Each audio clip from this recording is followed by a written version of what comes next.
o Vasco recebe o Internacional hoje em São Januário. O jogo 8 da noite, ao vivo e exclusivo no Premier. Diego Moraes tem informações vascaínas pra gente. Olá, muito boa tarde a todos. Faltam apenas 5 jogos para finalizar o Brasileirão. E o Vasco quer reencontrar as vitórias para continuar pensando numa vaga na pré-Libertadores do ano que vem. O time está em 10º lugar com 43 pontos. Para o jogo de hoje contra o Internacional, Paulinho está recuperado de lesão, mas não foi relacionado. Quem está de volta é o zagueiro João Vitor, retorna de suspensão. E o meia Felipe Coutinho pode aparecer entre os titulares. Então, vamos ao provável time do técnico Rafael Paiva, com Léo Jardim no gol, Paulo Henrique, João Vitor, Léo, Lucas Piton, Matheus Carvalho, Hugo Moura, Coutinho, Emerson Rodrigues, o suíço Domingues e lá na frente o artilheiro do time no Brasileirão com 9 gols, o argentino Pablo Verratti. Agora falando um pouco das notícias entre Vasco e o lateral Danilo, da seleção brasileira, da Juventus. Ontem eu conversei com o jogador, ele me disse que tem muito respeito pelo clube e pelos torcedores, mas que até o momento não existe nenhuma negociação entre as partes. Inclusive, não teve nenhuma conversa falando sobre o apoio do Vasco ao projeto social que ele tem em Bicas, no interior de Minas Gerais. É isso, pessoal, só reforçando, Vasco e Internacional é hoje às 8 horas da noite, aqui em São Januário, e você acompanha tudo no canal Premier. Muito bem, o Vasco entra em campo hoje contra o Internacional, a gente vai ver o VT e na volta o Pedrosa fala sobre essa preparação. Um jogo para se recuperar de olho em uma vaga na Libertadores. O Vasco encara o Internacional hoje às 8 da noite com casa cheia em São Januário. E ainda não será dessa vez que o torcedor verá o retorno de Paulinho. O jogador, que não atua desde janeiro, está treinando normalmente, mas ficará de fora por escolha da comissão técnica. Felipe Coutinho treinou entre os titulares e deve começar o jogo. Quem deve voltar é o zagueiro João Vitor.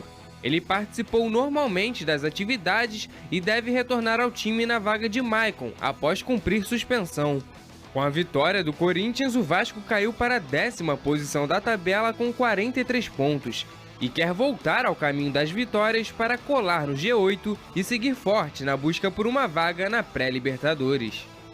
Ô Pedrosa, fala comigo, não tem nada definido para esse time titular aí do Vasco. Ah, o Coutinho vai ser titular? Quem vai ser titular? Eu acho que a gente sabe que o Léo Jardim vai ser titular. E o Verratti. E o Verratti. É só essa certeza? São só Sim. essas duas certezas? Sim, eu posso trazer para vocês aqui a informação que eu apurei até ontem de noite, mesmo depois do treinamento. O técnico Rafael Paiva não tinha passado o time titular para o elenco de jogadores do Vasco da Gama. Muito pelo contrário, ele deve passar na preleção de hoje, que alguns treinadores adotam essa postura. Ele não é um cara de adotar essa postura, mas por que ele fez isso? Porque ao longo dos últimos dias, quase 10 dias aí que o Vasco teve tempo para treinar, ele testou vários jogadores. Pelo que eu pude apurar, o sistema 4-3-3 não vai ser mudado, mas ele testou, por exemplo, o Rojas na lateral direita, ele testou o Galdames na vaga do Hugo Moura ao lado do Matheus Carvalho, e também com o Paê no meio, ele testou o Coutinho no meio, ele testou troca de pontas, o Maxime foi colocado uma hora na ponta direita, depois ele inverteu com o Emerson Rodrigues, enfim, ele testou vários e vários atletas dentro do sistema dele. Então, depois de todas essas trocas, o que eu posso dizer para vocês, pelo menos até ontem de noite, os atletas não tinham sido informados ainda de qual time jogaria contra o Internacional. Então, por isso que eu tô falando para vocês, não tem como eu trazer a provável escalação nesse momento. E qual seria a escalação do Lucas Pedrosa? Ah, Fernanda, primeiro que eu mudaria o sistema. Eu não adotaria o 4-3-3, entendeu? Não adotaria um sistema... O que você faria? Eu tentaria colocar um Vasco um pouco mais construindo por dentro, talvez colocar um Vasco com 3 volantes e o meio-campo lá, seja o Coutinho ou seja o Paê. E aí colocaria, por exemplo, o Ryan junto com o Verratti para dar um pouco mais de mobilidade no ataque. E aí seriam 3 volantes mais marcadores, assim? Poderia ser o Matheus Carvalho, poderia ser o Hugo e até mesmo o Galdames, que pode fazer uma função ali de um pouco mais próximo do meia, mas dar uma contenção maior. Não mexeria na linha defensiva, Lucas Piton, Paulo Henrique, João Vitor e o próprio Léo e o Léo Jardim. Mas assim, gente, isso aqui é tudo especulação. O que eu quero, eu deixo de querer, não vai mudar muita coisa. Mas se for para falar sobre essa escolha dele não informar o time ontem, Eu, particularmente, não gosto, tá? Isso aqui não tem certo ou errado, isso aqui é só a minha opinião. Já conversei com vários atletas, e não só do Vasco da Gama, vários atletas ao longo da minha carreira. E eles não gostam desse tipo de coisa. Eles preferem que o treinador fale pelo menos no dia anterior. Pra quê? Pra que esse cara se prepare de uma forma diferente, pra que ele estude o time adversário, pra que ele saiba o ponta que ele tem que marcar, o jogador que ele tem que marcar. Claro que, na teoria linda, todo mundo tem que estar pronto o tempo inteiro. Mas quando você sabe que você vai jogar, a preparação é de forma diferente. Existe a teoria e existe a prática. Então, eu não gosto de técnico que fala no dia do jogo. Não gosto, tá? Mas é uma opinião minha. Eu também não, que eu gosto quando vocês contam. Pra gente o ideal é saber antes. Mas eu acho gosto. que pros caras também, Vene. Não, eu tô com o Pedrosa nessa, eu também não curto não. Mas tem treinador, por exemplo, só trazendo um contraponto, tem treinador que alega o seguinte, todos os jogadores têm que estar prontos, todos os jogadores têm que estudar adversário.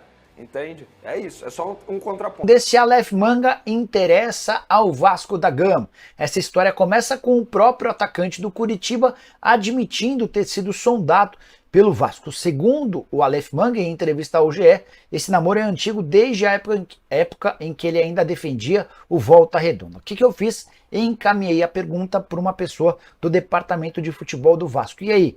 Vocês estão negociando? Está perto de fechar? Em que pé está essa história? E a resposta, abre aspas, não. Nem há proposta. Para falar a verdade, nem procuramos informações recentes dele. Fecha aspas, o Vasco descarta qualquer chance de negociação com o Aleph Manga. Cruz Maltino procura reforços, contei para vocês na manhã dessa quarta-feira sobre o interesse no lateral /zagueiro Danilo, da seleção brasileira e da Juventus. Existem outros nomes da pauta do Vasco, mas Aleph Manga não faz parte dos planos. Beleza?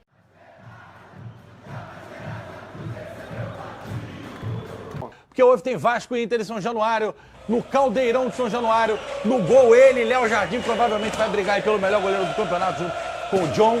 Paulo Henrique, o PH na direita, João Vitor e Léo na esquerda, Piton, craque lateral esquerdo, Hugo Moura e Matheus Cocão, Matheus Carvalho na direita, ou Maxime Domingues, ou Pumita, Felipe Coutinho voltando ali ao Vasco, aquela meiuca ali em São Januário, estava com saudade, Emerson Rodrigues ou Leandrinho e Verrete no ataque, treinador Rafael Paiva, Thiago Carvalho, o senhor que sabe tudo de Vasco. Bom, novidade para esse jogo, João Vitor voltando, né, tinha sido expulso contra o Botafogo e agora volta a jogar depois de cumprir suspensão na derrota contra o Fortaleza. No meio de campo, Felipe Coutinho voltando a ficar à disposição, treinou bem durante a semana. Expectativa que comece a render melhor, principalmente em São Januário. Acho que o torcedor tem essa expectativa de ver o Coutinho rendendo um pouco melhor. E principalmente o Maxime Domingues, né? Foi a principal contratação do Vasco no meio do ano, que é o suíço. Teve poucas oportunidades. Pelo que a gente sabe, há uma ideia dentro do clube de que ele jogue mais, que ele vem apresentando bons desempenhos no treinamento e hoje vai ter uma vaga aí no time titular, jogando pela ponta, que ele consiga aproveitar bem esse papel. E às vezes que ele entrou, achei que ele entrou bem, dando dinâmica, Sim. Trata muito bem a bola e o Coutinho precisa de ajuda na construção. E ele sendo um meio, ele pode sair do lado para dentro, dando um pouco mais de oportunidade para o Paulo Henrique, que é muito forte, passar pelo lado do campo, usar Poder a profundidade. Coutinho, né? E ele tá junto do Coutinho para dividir um pouco com o Coutinho a construção, porque mesmo que com a dificuldade que o Coutinho está tendo de adaptação, eu acho que ele precisa de ajuda. Ele precisa de mais um jogador para fazer com que ele tenha uma relação melhor com a bola, com que ele encontre melhor os espaços, para dividir essa responsabilidade de construir a equipe do Vasco no ataque. É um Vasco mais técnico. E agora, a questão que é interessante, o Paulinho vai ser relacionado. O Paulinho não joga desde janeiro, o Paulinho teve ruptura do ligamento, então o Paulinho voltando a ser relacionado hoje. Um baita jogador, acho que agrega muito. Bastante. Vai ajudar muito o Vasco na reta final. Tá desanimado, hein, mano? Palpite, Inter. Não, pra quê? Palpite, Inter. Não, vai. O Everton tá lá, o Everton, palpite, O Inter bebê. vai ganhar 2-0. O campeão brasileiro Internacional 3-1. Ganha a partida. Everton. 1-1. Ó, secador. Eu vou torcer pro Inter secar o Vasco. 1-0 Colorado, vamos? Chegando, hein? Dedê. Por causa do Pedrinho. Pedrinho, te amamos, irmão. Bom trabalho pra você. Mas 3-1 Inter. Eita! Nossa. Pedrinho, a gente ama todos os dias, menos hoje. E você, Ronaldo? 3-0 pro Vasco da Gama, Pedrinho, e domingo... E aí o Vasco passa o Corinthians! Aí vem domingo tomar um chopp aqui na arena, no camarote. Tô te esperando, irmão, pra ter aquele jogo de culpado. Acabou. Deixa eu brincar. Pode ganhar, Inter, de qualquer jeito, tá ótimo. Pode ser um 2-1 pro Inter, tá bom. Acabou, o Neto tá chegando com os dois. É a última chance, eu acho, do Vascão pensar em Libertadores. Perdeu hoje, aí um abraço. Porque o Corinthians já chegou, passou o Vasco. Tem Corinthians e Vasco na arena do Corinthians na próxima rodada. E o Corinthians precisa ir pra Libertadores pra ir pra Copa do Brasil. É isso. Que é muito legal. Mas hoje o Vasco vencendo, ele passa o Corinthians. Então vamos vencer. Iguala a pontuação do Bahia, que é o 8º colocado. Bahia que, meu Deus, hein, ontem. E pode virar G8. Caso o Botafogo vença a Libertadores, essa vaga da Liberta cairia no colo do Vascão da Gama. E fica 1 ponto do Cruzeiro, que já é o 7º e já é G7, né? Então é isso, cara. Pensar em vencer o jogo hoje. Ah, mas o Internacional não perde a 850 rodadas. Problema do Internacional. É hora do Vasco vencer o jogo em São Januário. Fala do Vascão, Breno Monsef, manda aí. Vamos lá, para logo mais às 8 teremos mais uma vez casa cheia, pelo menos a expectativa é essa. Os ingressos estão esgotados desde a semana passada para esse jogo importante, pensando na tabela do Campeonato Brasileiro. O Vasco, que vem de 2 derrotas seguidas, né, no clássico com o Botafogo e depois contra o Fortaleza, e tem esse jogo de hoje para voltar a vencer e olhar para cima, né? O Vasco tem 43 pontos, está a 6 do Z4, que hoje tem o Criciúma. Se vencer hoje vai a 9 pontos de diferença, então vão faltar 4 rodadas, a diferença é muito grande, é aquele resquício mínimo ainda só para desencargo de consciência e friamente poder planejar o ano que vem e também voltar a brigar por Libertadores. Se o Vasco vencer vai a 46, empata em pontos com o Bahia, não ultrapassa o Bahia, mas fica em nono, ali a 1 ponto do Cruzeiro, por exemplo, que é o 7º colocado, né? Então é importante realmente esse resultado logo mais.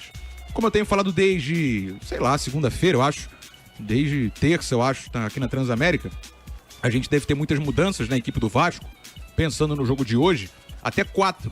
No meio de campo, Coutinho, já tinha falado sobre isso, Felipe Coutinho volta à titularidade, no lugar do Dimitri Payet. Na zaga, o João Vitor volta da suspensão, que ele cumpriu contra o Fortaleza. E a grande mudança, ou as grandes mudanças, vão ser nas pontas. Porque de um lado a gente tinha o Pumita, do outro lado o Emerson Rodrigues, que não vem bem tecnicamente. A gente tem debatido sobre eles bastante. Então, na direita, devemos ter o Maxime Domingues ganhando essa posição. E na esquerda, o Leandrinho, fazendo uma dobra com o Lucas Piton. Então, Léo Jardim, Paulo Henrique, João Vitor, Léo Pelé e Lucas Piton, Matheus Cocão, Hugo Moura e também o Felipe Coutinho. Na frente teremos Maxime Domingues, Leandrinho e Pablo Verrete. É claro que é um provável Vasco, pensando nesse jogo de logo mais às 8 contra o Internacional com casa cheia e o Vasco precisando vencer para se livrar de vez de rebaixamento, qualquer resquício e seguir brigando por uma vaga na Libertadores. Cantarelli. Essa é a parada, cara. É the last dance do Vascão na temporada em relação à Libertadores. Caiu vaga internacional, tem 43 pontos, o Vasco precisa de 1 ponto, né, até o final do campeonato. Eu acho que 44 não cai pelas projeções. Então, assim, não, o Vasco esquece queda. O Vasco ainda tem Atlético Goianiense em casa, já estará rebaixado na 36ª rodada. Tem o Cuiabá ainda na última rodada, então assim, acabou. Queda acabou. Agora, não tem queda, não. É pensar pra cima. Libertadores. Isso. O que tem pega dois confrontos diretos aqui até o final, Corinthians e Atlético Mineiro, esse jogo difícil contra o Inter. O que pega também são jogadores à disposição, né? Principalmente pra essa fase ofensiva, né, Cantarelli? A gente ouviu o Breno falando sobre as opções, né? Sobre as mudanças, aí vamos lá. Tá, aí o Payet entra o Coutinho, beleza. Tá, aí vamos lá. Pelo lado do campo. Nenhum dos dois consegue ter uma sequência de boas atuações. Mas são jogadores de qualidade técnica, né? Eles podem, com a bola, decidir o jogo. Podem ou não. Não, a gente viu, por exemplo, o Payet não ter uma sequência de grandes atuações. O Coutinho ainda não tem uma vitória pelo Vasco. Se não me engano, não tem uma. Venceu o Cuiabá. Isso. Ele entrou e venceu o Cuiabá. Vamos lá. Em determinado momento, oscilação técnica, mas com uma bola, o Payet colocava o Verrete na cara do gol, fazia um gol, tirava um gol da cartola, e o Vasco foi vencendo assim. Essa mudança aí no meio-campo entre Coutinho e Payet, beleza, existe uma manutenção até de um nível técnico, um nível de experiência. O problema são as pontas, né, Cantarelli? Vamos lá, aí as dúvidas. Leandrinho ou Emerson Rodrigues? Puma ou Maxine Domingues? O Mida que entrou contra o Brasil no jogo. Isso, pra fazer uma dobradinha em cima do Vinícius Júnior. Isso aí. Então, o Breno tá dizendo aí, Leandrinho. Entre Leandrinho e Emerson Rodrigues, hoje eu prefiro o Leandrinho. O Leandrinho que é lateral. Sim, mas faz bem esse corredor esquerdo. E o outro que é lateral e a ponta também é o Pumita. Isso. 2 laterais. E é uma tática fantástica, né? 4 laterais. Isso. Mas é porque o Vasco não tem pontas à disposição, aconteceram lesões, tem durante a temporada também suspensões, jogadores que podem sair, e o Vasco montou um mau elenco. De novo, pensando pelo lado do campo. Mas Maxime Rodrigues e Leandrinho. É O isso que o suíço. Breno traz. Isso, suíço. Tá na hora do suíço mostrar serviço, não é, Longo? Tá na hora. Mas espero que o Vasco seja competitivo e que tenha esse objetivo aí pra se motivar para a partida contra a equipe do Internacional hoje à noite, que vem com essa longa invencibilidade, mas A mais longa do não me Brasileirão. anima esse setor ofensivo do Vasco. Para responder